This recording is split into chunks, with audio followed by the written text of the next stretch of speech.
These student exam halls have become sites of repeated systemic failure. Over the last 7 years, 60 distinct paper leaks have shattered the integrity of India's national testing system, leaving millions of students with worthless results. This anger has spilled out of the classrooms and onto the streets. Students are now mobilizing to demand accountability for a testing culture that appears rigged against them from the start. Beyond the test halls, graduates face an even bleaker economic reality. Recent protesters in caps and gowns are highlighting a 45-year high in unemployment, illustrating the broken promise of a degree in a stagnant job market. A functioning democratic media would treat this crisis with relentless primetime scrutiny. One would expect nightly investigations into the testing agencies and direct questioning of the officials responsible. Instead, major news networks have created an information vacuum. By filling their broadcasts with manufactured distractions, they have effectively abandoned the most significant threat facing the nation's youth. Independent online educators eventually stepped in to fill this gap. In response, Aaj Talks Anjana Om Kashyap launched a viral television outburst, labeling these digital teachers as 2-bit or do kaudi ke. She accused these educators of lacking academic merit, claiming they manufacture outrage on whiteboards simply to harvest views from desperate students. These accusations coincide with a severe financial decline at her own network. TV Today Network's net profits for the 2026 fiscal year plummeted 80%, falling from a 100 crore baseline to a mere 14 crores. This financial freefall reflects a total collapse in public trust.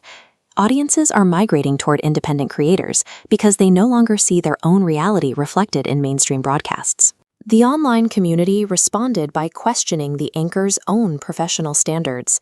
Conser and others pointed out her inability to conduct a serious interview with a global leader like Vladimir Putin, or even a local civil service candidate. This primetime outburst signals a visceral loss of monopoly over the truth. Corporate media is reacting with panic as they lose their historical grip on public attention. The mainstream media playbook now relies on scripted teleprompters and the avoidance of any narrative that challenges the establishment, earning these networks the nickname Godi Media. This includes a consistent refusal to interrogate the Prime Minister directly regarding the systemic failures in national exams or the broader unemployment crisis. These networks frequently struggle with basic factual research. In recent international coverage, anchors reported on Iranian hostage situations as breaking news, failing to realize their footage was actually from the 1979 crisis. Contrast this with the work of Nishagra, a 19-year-old student who sat at his laptop and single-handedly exposed security vulnerabilities in the CBSE website, demonstrating how marks could be easily manipulated. A 17-year-old named Sarthak took the investigation further, tracing a bureaucratic paper trail to prove that exam tenders were being handed to blacklisted companies.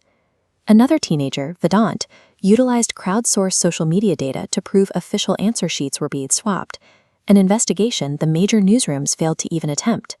Teenagers armed with laptops and curiosity have successfully outreported multi-million-dollar media entities.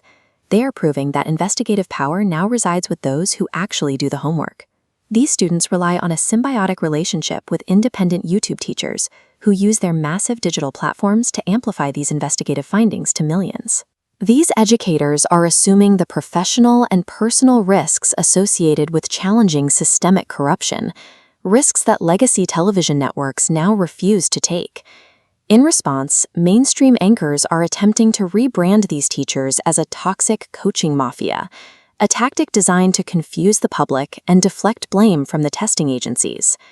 This coordinated narrative provides cover for top government officials, allowing a culture of denial to persist despite the overwhelming evidence of exam fraud. The mainstream media is deploying a calculated defense mechanism to shield the establishment from grassroots accountability.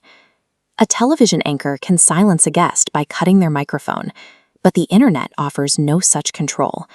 Online, every factual error or act of sycophancy is met with an immediate and undeniable public backlash. The global consequences of this subservience are clear.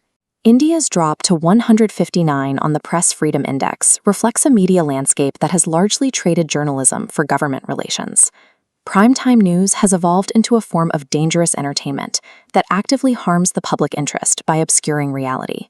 Navigating this landscape requires total digital self-reliance.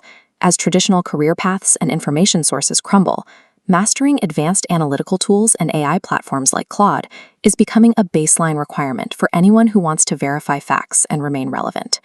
Divert your attention from the scripted shouting matches in the air-conditioned studios and support the independent voices who are actually documenting the educational crisis.